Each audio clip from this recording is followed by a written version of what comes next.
Hello मेरे प्यारे दोस्तों, कैसे हैं आप सभी लोग। उम्मीद है आप सभी लोग अच्छे होंगे, स्वस्थ होंगे, कुशल होंगे। कहानी के लिए मेरे चैनल को सब्सक्राइब कीजिए। जिन्होंने सब्सक्राइब किया हुआ है उन्हें धन्यवाद। कहानी कैसी लगी प्लीज़ ज़रूर बताइएगा, और कहानी को लेकर कोई भी राय या सुझाव हो वो भी ज़रूर दीजिएगा। तो शुरू करते हैं हम आज की अपनी कहानी। रोहन दोपहर के खाने के बाद ऑफिस में सुस्ता रहा था। ऑफिस का काम धंधा तो बढ़िया टनाटन चल रहा था, फिर भी सोच उनकी पुत्री नेहा पर अटक गई। नेहा 32 वर्ष की हो गई है। रोहन की सोच नेहा के विवाह की थी। इस उम्र तक पुत्री का विवाह हो जाना चाहिए। हुआ कुछ यूँ, पहले नेहा ने विवाह के लिए इनकार कर दिया। जब तक उसकी पढ़ाई समाप्त नहीं हो जाती वह विवाह नहीं करेगी। नेहा पढ़ने में होशियार थी। बीकॉम के साथ चार्टर्ड अकाउंटेंसी की पढ़ाई कर रही थी। बीकॉम फर्स्ट डिवीज़न में पास कर ली। सीए इंटर भी पास हो गया। सीए फाइनल में अटक गई। नेहा ने ठान लिया जब तक सीए नहीं बन जाती शादी नहीं करेगी। एक ग्रुप अटका हुआ था, आखिर 2 वर्ष बाद सफलता मिल ही गई। नेहा सीए बन गई और नौकरी भी करने लगी।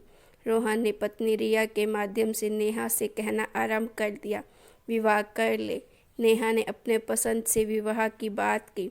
कॉलेज के दिनों में नेहा की मित्रता नयन से गाढ़ी हो गई। नयन के पिता का अपना व्यापार था। नेहा और नयन एक दूसरे के घर आते जाते रहते थे। रिया को ऐसा महसूस हुआ नेहा की पहली और अंतिम पसंद नयन ही है। रोहन और रिया को नयन के साथ रिश्ते में कोई आपत्ति नहीं थी। उन्होंने नेहा की हरी झंडी की प्रतीक्षा थी। जहां नेहा ने फर्स्ट डिवीज़न में बीकॉम किया, नयन थर्ड डिवीज़न में पास हुआ। उसने भी सीए में दाखिला तो लिया, लेकिन इंटर में लुढ़क गया और सीए की पढ़ाई छोड़कर अपने पिता के व्यापार में सेट हो गया। नेहा के सीए बनने पर रोहन और रिया ने एक शानदार पार्टी का आयोजन किया और अपने दिल की बात नयन के पिता को बता ही दी। नयन के पिता ने एक सप्ताह बाद बातचीत करने को कहा। एक रेस्टोरेंट में रोहन और रिया नयन के माता पिता से मिले। कुछ औपचारिक कुशल क्षेम की बात हुई और फिर रोहन सीधे मुद्दे की बात पर आए। नेहा और नयन कॉलेज के दिनों से घनिष्ठ मित्र हैं और मेरी इच्छा है हम दोनों के विवाह के लिए सहमत हो जाएं।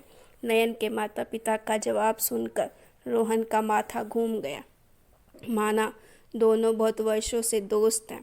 दोस्ती का यह मतलब नहीं होता वे आपस में विवाह भी करें। अच्छी दोस्ती का सीधा अर्थ होता है वे एक दूसरे को अच्छी तरह से समझते हैं। विवाह सफल रहेगा। रोहन ने अपना मत रखा। देखिए, नयन बीकॉम है और हमारे पारिवारिक व्यवसाय में रच बस गया है। उसके लिए कई व्यापारिक घरानों से रिश्ते आ रहे हैं। हम उन रिश्तों पर भी विचार कर रहे हैं। मेरा भी अपना व्यापार है। दादाजी ने एक दुकान से काम आरंभ किया, अब 2 फैक्ट्री हैं। रोहन ने नयन के पिता को प्रभावित किया। वह तो ठीक है, लेकिन हमें अधिक पढ़ी लिखी लड़की बहू के रूप में स्वीकार्य नहीं है। शादी का पढ़ाई से क्या संबंध है। लड़का और लड़की जब एक दूसरे को पसंद करते हैं तब पढ़ाई आगे नहीं आती। हम आपकी बात से सहमत नहीं हैं।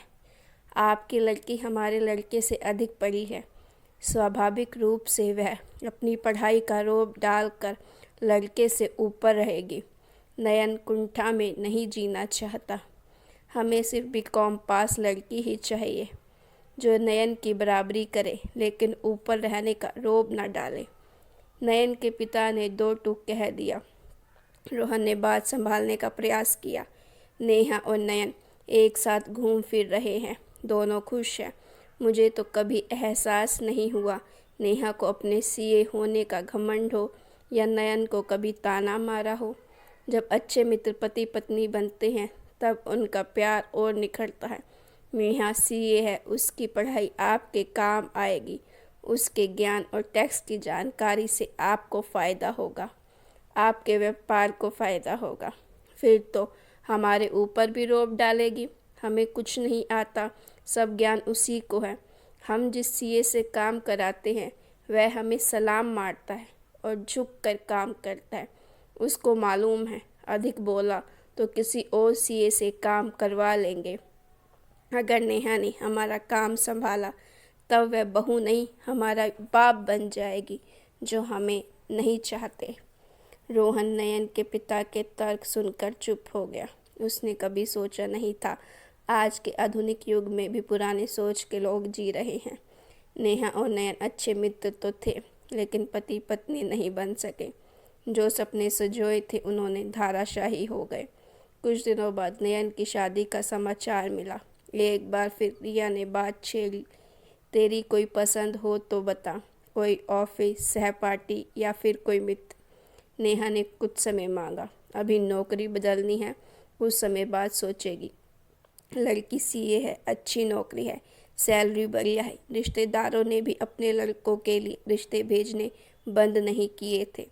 रोहन ऑफिस में यही सोच रहा था, लड़की हो या लड़का, हर किसी को शारीरिक ज़रूरतों के लिए विवाह के बंधन में बंधना होता है।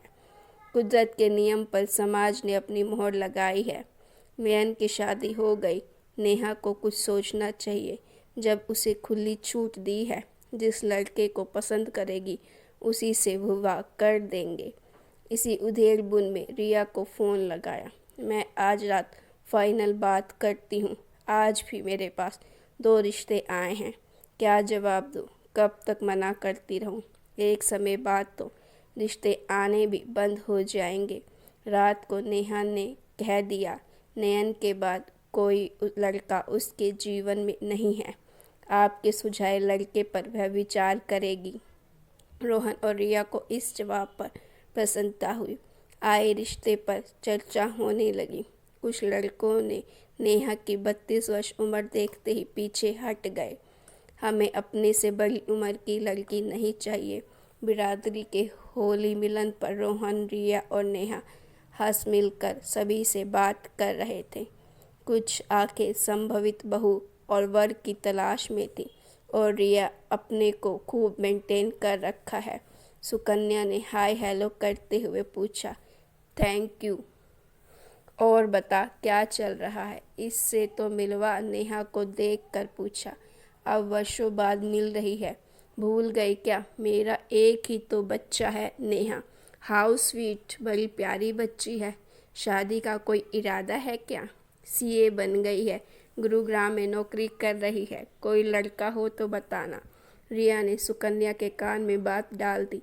नेकी और पूछ पूछ, वह सामने देख लड़का, जचे तो बता, अभी मिलवा देती हूँ। कौन है? मेरी भाभी का लड़का है, गुरुग्राम में सॉफ्टवेयर इंजीनियर है। सुकन्या रिया का हाथ पकड़कर अपनी भाभी से मिलवाने ले गई। लड़के का नाम यश था। रिया और यश को मिलवाया। खैर, मिलने का पहला अवसर था, बस हाय हेलो हुई। रिया ने यह अवसर लपक लिया। सुकन्या और उसकी भाभी से पूरी जानकारी प्राप्त कर ली। नेहा खूबसूरत थी, यश भी हैंडसम था। पहली नज़र में दोनों एक दूसरे के परिवार को पसंद आ गए। 2 दिन बाद रविवार था। सुकन्या के घर मिलने का कार्यक्रम तय हुआ। रोहन का पहला अनुभव खट्टा रहा था, इसीलिए उसने एक रेस्टोरेंट में मिलने का कार्यक्रम तय किया। रेस्टोरेंट में नेहा और यश अलग टेबल पर बैठकर बातचीत करने लगे। रोहन ने यश के परिवार को स्पष्ट कर दिया, नेहा सीए है और यश शिव बीटेक है। देखा जाए तो नेहा की डिग्री बड़ी है, और दूसरी बात यह है कि नेहा की उम्र 32 वर्ष है और यश की आपने 30 वर्ष बताई है। मुझे और रिया को कोई फ़र्क नहीं पड़ता। भारतीय समाज में आज भी कुछ पुरानी सोच के व्यक्ति हैं जो विवाह के समय लड़की का कम पढ़ा होना और छोटी उम्र का होना पसंद करते हैं। यश के पिता ने रोहन का हाथ पकड़ा और एक अलग टेबल पर ले गए। रोहन को कुछ समझ नहीं आया, आखिर एकांत में क्या कहना चाहता है। देखो, एक अंदर की बात बताता हूँ, मैं इन बातों पर विश्वास नहीं रखता हूँ, यह तो आपका बड़प्पन है। रोहन ने यश के पिता का शुक्रिया अदा किया कि वे दकियानूसी नहीं हैं। पहले नेहा और यश अपनी पसंद बताएं, उनकी पसंद मिल जाए तो आपको वह बात बताऊंगा जिसके लिए मैं आपको अलग टेबल पर लाया हूँ। कुछ बात हुई, खाना हुआ और सभी अपने घर वापस आ गए। रोहन उस बात को समझने की कोशिश कर रहा था। यश के पिता क्या कहना चाहते थे, कहीं बेवकूफ़ तो नहीं बना रहे। रात को नेहा और यश ने अपनी अपनी स्वीकृति प्रदान की। रोहन और रिया के चेहरे पर रौनक आ गई। अगले रविवार शगुन की थाली लेकर रोहन यश के घर पहुंचा। रिश्ता पक्का हुआ। मुस्कुराते हुए यश के पिता रोहन को फिर एकांत में ले गए। वह एक बात रह गई जो उस दिन रेस्ट में बतानी थी। जी कहिए, शादी के समय मैं सिर्फ 12वीं पास था। 33% के साथ पास हुआ। कॉलेज में एडमिशन के लिए कम से कम 40% नंबर चाहिए होते हैं। मैं तो स्टॉक ब्रोकर बन गया। यश की माँ MA पास है। जब मुझे मालूम हुआ नेहा CA है, तब सबसे बड़ी खुशी मुझे हुई। नेहा से कहना नौकरी छोड़कर मेरे ऑफिस में हाथ बटाए। रोहन मुस्कुरा दिया। यश के पिता को गले लगाया। मुड़ कर देखा। नेहा और यश दूसरे कमरे में बतिया रहे थे। उन दोनों को डिग्रियों से अधिक एक दूसरे के विचारों से मतलब था।